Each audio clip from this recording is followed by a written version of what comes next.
नमस्कार, मैं नीरज मिश्रा। आप देख रहे हैं बिहार न्यूज़ नेटवर्क।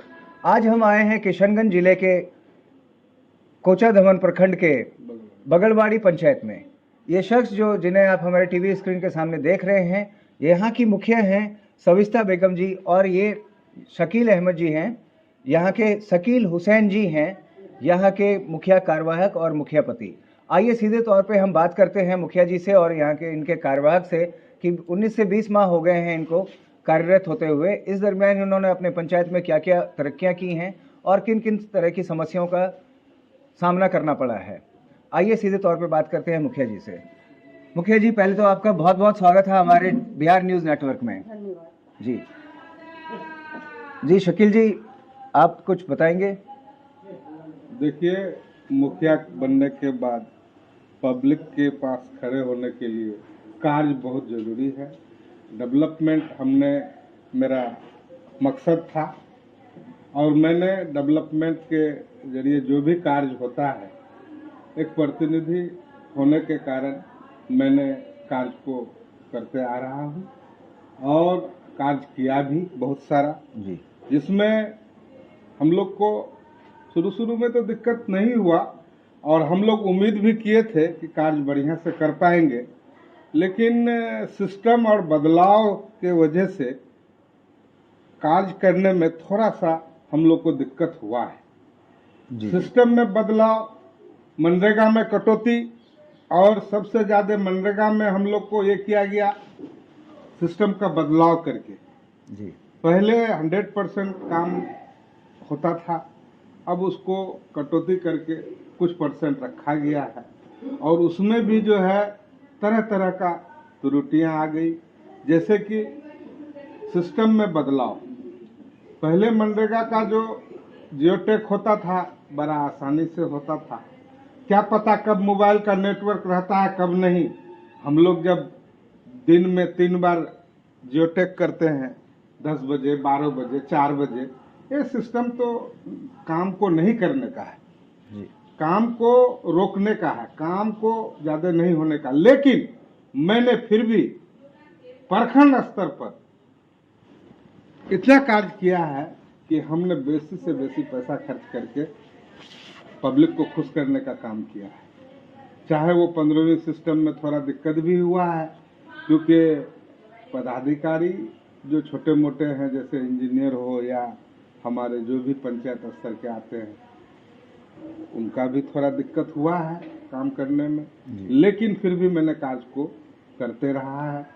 अभी हम लोगों ने एलएसबी के तहत जो कार्य होता है उसको भी हम लोग ने सफाई अभियान का कार्य को करते आ रहा, लेकिन उसमें भी दिक्कत तो होती है, क्योंकि बड़े बड़े शहर में देखिएगा कूड़ा करकट से भरा हुआ है। ग्रामीण क्षेत्र में दिया है, सरकार ने लागू किया है, धीरे धीरे सुधार होगा।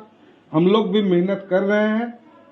पेमेंट का भी दिक्कत हो जाता है कभी कभी, क्योंकि देखिए अगर मुखिया के पास 2 पैसा है कोई योजना का, तो हिसाब से हम लोग खर्चा करना चाहते हैं। सरकार का अमानत है, उसको छानत नहीं करेंगे। हम लोग बेहतर से बेहतर करके दिखाएंगे। कचरा घर बन गया है हमारा पंचायत में और कर्मी जो है वो भी कार्य कर रहा है। जी, जितना खड़ा उतरना चाहिए उतना नहीं पा रहा है, लेकिन कार्य तो कर रहा है। अब ये है कि वो लोग को भी पैसा चाहिए, मेहनत आना, हम लोग खड़ा नहीं उतर पाते हैं, तो थोड़ा दुश्वारी होती है, लेकिन चल रहा है।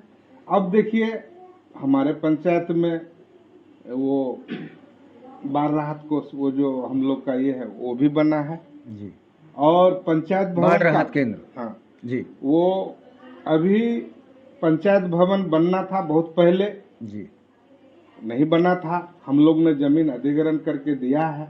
उम्मीद करते हैं डीएम साहब भी कोशिश में है जी, और वही एक चीज हुआ है उसमें कि उससे हम लोग हताश हैं, क्योंकि वो कार्य बहुत मेहनत होता है मुखिया का, काफी मेहनत मुशक्कत करके जमीन का पैमाश करा करके हम लोगों ने जमीन देने का कार्य किया जी, और वो कार्य मुखिया के अधीन होने से बहुत बेटर होता, अच्छा होता, अच्छे ढंग से काम कर पाता मुखिया और पब्लिक को बड़ा आराम होता। लेकिन यहाँ पर उस कार्य को एलईओ विभाग को दे दिया गया। एलईओ विभाग विफल है। और शुरू के दिन में पंचायत भवन का अमाउंट जो होता था करोड़ के आसपास होता था, आज अगर मुखिया नहीं करता है तो 3.5 करोड़ हो रहा है। हमको समझ में नहीं आता है कि ये कारण क्या है। हम तो कहेंगे बिहार सरकार से कि इसको निरस्त करके एलईओ विभाग से छीन के फिर से मुखिया को दिया जाए, वो विफल है।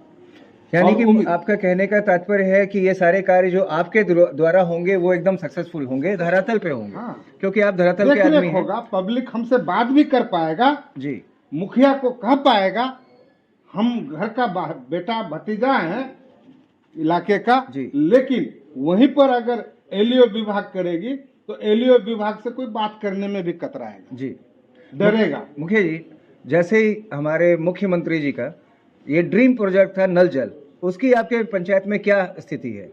देखिए, नल जल का जहाँ बात करते हैं तो बदन में आग लगने लगता है जी। नल जल कहीं भी सक्सेस नहीं हुआ।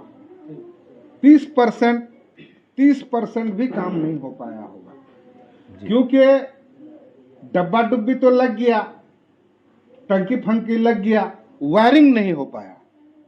वायरिंग कहीं नहीं हो पाया, अधूरा अधूरा करके नाला का काम पूरा रह गया। वो वायरिंग अगर हो जाता है पाइपिंग का तो शायद हो जाता, अगर कहीं हुआ भी तो वायरिंग भी विफल हो गया, यानी पाइप का भी काम विफल रहा। जी जी, इसी तरह नल जल की तरह अभी दूसरा ड्रीम प्रोजेक्ट आया है मुख्यमंत्री जी का, सोलर लाइट, मुख्यमंत्री लाइट योजना जो है, देखिए, उसके बारे में क्या कहना चाहेंगे आप? सोलर लाइट अब तक लग जाना था जी। पहले स्ट्रीट लाइट लगता था जी। तो सरकार तो है चालू, चुस्त है, इस बात से हम दो राय नहीं करेंगे, क्योंकि उसका लगने से, स्ट्रीट लाइट लगने से पंचायत पे कर्जा चढ़ गया, काफी अमाउंट बिल का आया। मेरे यहाँ भी 7 लाख का बिल आया। शायद हमको लगता है कि बड़ा सोच समझ करके ये योजना को लगाया गया कि अब हम लोग सोलर लाइट देंगे ताकि बिजली का और बिल भुगतान करना नहीं पड़ेगा। जी जी। और वो हम लोग को अच्छा लगा सुन के कि सोलर लाइट लगने से बड़ा बेहतर होगा, लेकिन ये कागज पर ही रह गया। काफी दिन पहले बात चल रही थी वो लगने के लिए, लेकिन अब तक नहीं लगा। हम लोग को पता चला था ब्लॉक के माध्यम से, बीपीआरओ के माध्यम से, कि बहुत जल्द लगेगा। हम लोग ने जगह भी चिन्हित किया है। जी जी। एक एक वार्ड में 10-10 लगना था और पर्सनली भी, यानी पूरे पंचायत में 150 पौने 200 जी लगना था, लेकिन अब तक नहीं लगा। ये भी सुनने में आया था कि वो जो लगेगा तो वो जो है बरेडा कंपनी लगाएगी, आप लोग नहीं लगाएंगे। हम लोग उस पर भी राजी हुए कि पब्लिक जैसे खुश हो, हमारा अवाम खुश हो जाए, हम लोग खुश हैं। हम लोग का मकसद है कि बढ़िया से सजा सवार दे इलाके को, यही मकसद होता है सबका। और अगर वो बरेडा से लगाए या किसी से लगाए, हम लोग को दिक्कत नहीं था, लेकिन लग जाना था, अभी तक नहीं लगा। बड़ा हम लोग को अफसोस है।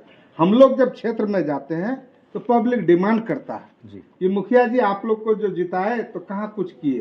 तो हम लोग जितना अथक संभव हम लोग करने का काम करते हैं, लेकिन अब तक हम लोग नहीं लगा पाए, इसका बड़ा खेद है हम लोग। मुखिया जी, आप जब पंचायत में जाते हैं लोगों के बीच में, तो लोगों के सामने आने के बाद आपको कुछ समस्याओं का सामना करना पड़ता होगा। देखिए, तो वो क्या होती है जो बहुत पब्लिक अफसोस आपसे होता है। डिपेंड करती है? बहुत अफसोस होता है जी। जब हम लोग पब्लिक के पास जाते हैं, इंदिरा आवास का मामला आता है। इंदिरा आवास हम लोग को दे दिया गया, टारगेट कि 387 देना है, लेकिन अब तक हम अपना रीजन में 2 साल के अंदर 73 इंदिरा आवास दे पाए। जी जी। मुंह में जवाब नहीं होता है जो हम लोग क्या बोलें। जाति आवासीय मृत्यु प्रमाण पत्र वगैरह के बारे इस में? सब में तो बहुत दिक्कत है। देखिए, ये सिस्टम में इतना बदलाव हुआ है, हमको नहीं लगता है कि ये बदलाव ऊपर से ही है। अरे जैसा एक संविधान में सिस्टम बनता है जी। उसी तौर तरीका से होता है, लेकिन यहाँ मनमानी थोड़ा बढ़ा दिया है। जी। इस मनमानी को खत्म नहीं करेगा अगर तो हम लोग बड़ा हताश हो जाएंगे। ये देखिए कोई मामला है भाई, एक आप वो बनाते हैं जन्म प्रमाण पत्र। जन्म प्रमाण पत्र, और जन्म प्रमाण पत्र बनाने के लिए कोर्ट जाना पड़ता है एफिडेविट करने के लिए, फिर मुखिया, फिर सरपंच, फिर सेविका। ये मनमानी है, इस चीज को खत्म करना चाहिए। आप जैसे ये नहीं, पहले होता था कि मुखिया के द्वारा गए, उन्होंने बस, सत्यापित बस। करके दे दिया और जन्म हाँ, प्रमाण पत्र बस। बन गया, जिसमें कि लोगों को सुविधा मिलती थी। जी, जी, जी। यानी कि आपका सीधे तौर पे कहना है कि सरकार वो कार्य करे पंचायत के द्वारा, मुखिया के द्वारा, जो उनके जनहित में नहीं, है। ये मेरा शौक और- नहीं है कि हम ही करें, उसका तरीका आसान कर दे। जी जी जी जी, तरीका आपने आसान तरीके कर के दे। लिए जो है तरीका आसान कर दे। एक अवाम को आप दर दर का ठोकर खिला रहे हैं, कोर्ट में एफिडेविट करने जा रहा है, 700-800 लग रहा है, फिर मुखिया के पास आते हैं। अब मुखिया भी कैसा मिलेगा जो कैसे करेगा, सरपंच के पास जाते हैं, सेविका मुंह उठा के बैठा हुआ है, जी जी, यानी उसको कि भी वहाँ पे चाहिए, भी करप्शन का अब कुछ। करेगा। अब फिर उस चीज को आप ब्लॉक भेजते हैं, और एक तरफ आप आवाज फैलाते हैं कि बहुत आसान तरीका हमने किया है, सब बहुत सुविधाजनक काम हो रहा है, ऑनलाइन हो रहा है। आप उस सिस्टम को आसान कीजिए, पब्लिक को आराम मिले। पब्लिक वोट देता है, जिताता है उम्मीद पर, और उम्मीद पर हम लोग खरा नहीं उतर पाते हैं, कुछ जवाब नहीं दे पाते हैं। मुखिया जी, कुछ काम के की बातें हो जाए थोड़ी सी। 15वीं सिस्टम और मनरेगा से जो आपने पंचायत में कार्य किए हैं, थोड़ा सा उनके बारे में बताइएगा। देखिए कार्य हो रहा है, हम लोग जहाँ भी मौका मुनासिब देख के कर रहे हैं। काम करने में थोड़ा कठिनाई आती है, पब्लिक भी परेशान हाल में है। हम लोगों ने पेवर ब्लॉक का काम, गली नली वगैरह का कर रहा है, किया है, अभी फिर कर रहे हैं, लेकिन थोड़ा सा कहीं पर दिक्कत हो जाता है तो नहीं हो पाता है। अभी देखिए आपका सोकफिट वगैरह लगवाने का काम किए हैं, 54-55 सोकफिट पंचायत में लगा है, और रोड नाला जितना जो है वो सब कर रहे हैं। जी जी, लेकिन देखिए लोगों को काम कम चाहिए, सुविधाजनक चीज ज्यादा चाहिए। ये जाति निवासी आय प्रमाण पत्र, ये सब जो है, ये सब में बड़ा दिक्कतदारी है। इसका सिस्टम सुधार करे, काम तो होते रहेगा, सिर्फ पंचायत स्तर पे नहीं। जो टू पुल निगम, जितना विकास का काम होना चाहिए, विकास का काम में दिक्कत नहीं है, पब्लिक विकास के लिए ज्यादा परेशान नहीं है। छोटा छोटा काम जो पंचायत स्तर में होता है उससे दुखी है। राशन कार्ड का मामला है, बहुतों के घर में नहीं बन पाया है। हमको तो लगता है 20% 25% आदमी अभी भी उसका राशन कार्ड नहीं बना है, और राशन कार्ड बड़ा मस्ट है। राशन कार्ड होने से और भी लाभ लेने में पब्लिक को आसानी होती है, लेकिन राशन कार्ड नहीं बन पाया है बहुतों का। शकील जी, हमारे चैनल के माध्यम से आप माननीय मुख्यमंत्री जी और पंचायती राज मंत्री श्री गौतम प्रसाद जी से कुछ कहना चाहेंगे या संदेश देना चाहेंगे, या अपने मानदेय वगैरह के बारे में कुछ बताएंगे? यही कहेंगे कि अभी जो हम लोग का हड़ताल चल रहा है 21 सूत्रीय मांगों को लेकर, जी, शीघ्र इसका कोई निष्कर्ष निकाले और जल्द से जल्द इस मामले को खत्म करे, और जो भी हम लोग का दुख सुख है ये मामला को निपटारा कर दें, ताकि हम लोग पंचायत स्तर पर सही ढंग से कार्य कर पाए, और हम लोग का जो भी हम लोग का पैसा वैसा आने वाला मानदेय वगैरह, मानदेय में हम लोग का काफ़ी ये हुआ है। अब देखिए हम लोग को अगर बहुत कम अमाउंट देते हैं, हम लोग भी जीत के आए हैं जी, वोट लेके जीते हैं, हम लोग का भी ग्राम सभा का मान रखें। हाँ, मान रखना चाहिए उनको, ग्राम पंचायत का। जी जी, आज एक विधायक अगर जीत के आता है तो उसको बड़ा बड़ा सैलरी देता है जी, बहुत ऊंचे पैमाने पर पेंशन देते हैं। हम लोग भी जीत के आए, हम लोग को भी मानदेय मिले, भत्ता मिले, हम लोग को भी अपना होना चाहिए। बहुत कम राशि दिए हैं, उससे काम नहीं चलेगा, क्योंकि एक मुखिया का अपना ये होता है। अब कम से कम हम लोग डिमांड रखे हैं कि एक मुखिया का सैलरी कम से कम 10,000 हो, पंचायत ये सरपंच का भी हो 7,000, उप मुखिया का भी हो 7,000, वार्ड मेंबर का हो 5,000। आज का खर्चा तो आपको पता है, आप घूम फिर करते हैं। हम तो कहते हैं यहाँ से कोचाधामन जाने में एक दिन का खर्चा जितना आपका एक महीने का सैलरी है उतना एक दिन का खर्चा है जी। 2500 आदमी तो पैदल दौड़ के 15-20 किलोमीटर नहीं जाएगा, उसको वाहन वगैरह में जाना ही पड़ेगा। आप जोड़ के देखिए कि कितना पैसा लगता है जी और आप उतना में 1 महीना का हम लोग को सैलरी देते हैं, उससे काम नहीं चलेगा। हालात को देखिए, सबका निगाह जैसे सब पर है, मुखिया पर हो, ये दोहरी नीति नहीं होना चाहिए। ये मुखिया का सम्मान बढ़िया से कीजिए। जी। आज इतना सम्मान के साथ जीत के आया है मुखिया एक पंचायत स्तर पे। ये थी मुखिया यहाँ की सविस्ता बेगम जी और इनके कार्यवाहक शकील हुसैन जी। इनके हिसाब से जो है हमारे मुख्यमंत्री श्री नीतीश कुमार जी और पंचायती राज मंत्री मुरारी प्रसाद गौतम जी, इनके कहने के हिसाब से इनके अधिकारों का हनन ना हो, इनके अधिकार इनको दिए जाएं और इनके मानदेय पे भी ध्यान दिया जाए, ताकि एक जो इनका मानदेय है इस हिसाब से हो, क्योंकि ये भी जीते हुए प्रतिनिधि हैं और इनको भी जनता चुन के लेके आई हैं। तो इनके अधिकारों के लिए हम उनसे गुजारिश करेंगे कि इनकी बात पे ध्यान दिया जाए और इनके बातों को पूरा किया जाए। मैं नीरज मिश्रा, कैमरामैन गौतम के साथ, बिहार न्यूज़। धन्यवाद।